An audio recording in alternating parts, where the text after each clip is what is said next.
investigates.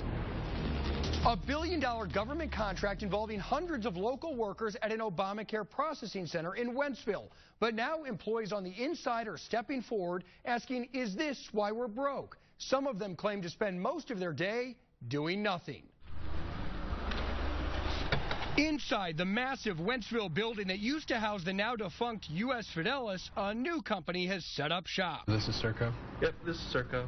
On a recent visit, a News 4 producer stopped by to see if they were still accepting applications. Do you still have applications here for?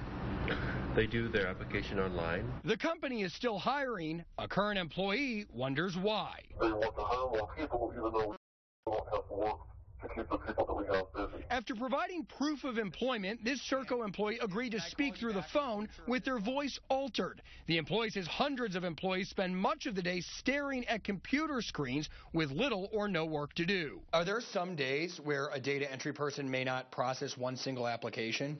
There are some weeks that the data entry person would not process an application. The facility is one of 3 Serco locations that process paper applications, people seeking to qualify for insurance. The main thing is that the data entry side does not have hardly any work to do.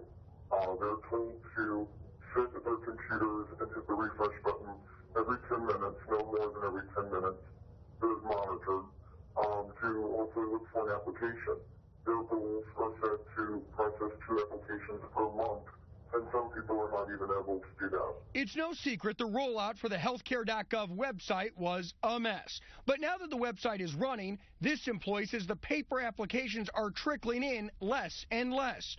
Our employee doesn't appear to be the only one complaining. On April 16th, the person claiming to be a former Serco employee posted this online. This place is a joke. There is nothing to do. No work.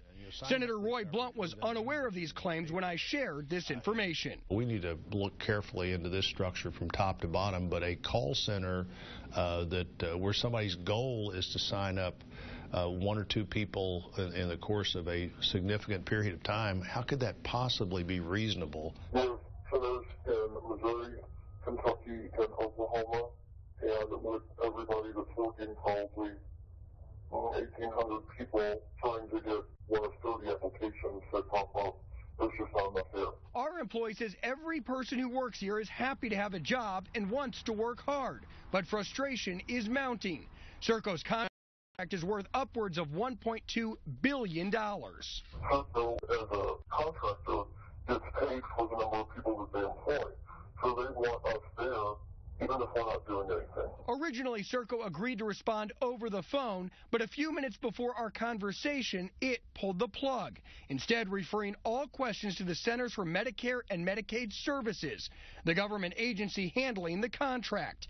That agency would not respond to specific claims made by the Serco employee. The Centers for Medicare and Medicaid issued a statement on behalf of Serco saying Serco is committed to making sure federal funds are spent appropriately and the number of Serco staff is reviewed on a regular basis. Even before this story aired, I started hearing from more insiders and now former employees who make similar claims. You'll be hearing from them soon, and we'll be following up with lawmakers to find out why this is allowed to happen. Chris Nagus, News 4. Vice President Joe Biden is scheduled to be in St. Louis tomorrow. Mr. Biden will be touring the site of the City Arch River project at 3:30 with Secretary of the Interior Sally Jewell. Vice President is expected to talk about the project and the economy. News 4 will have full coverage of tomorrow's visit.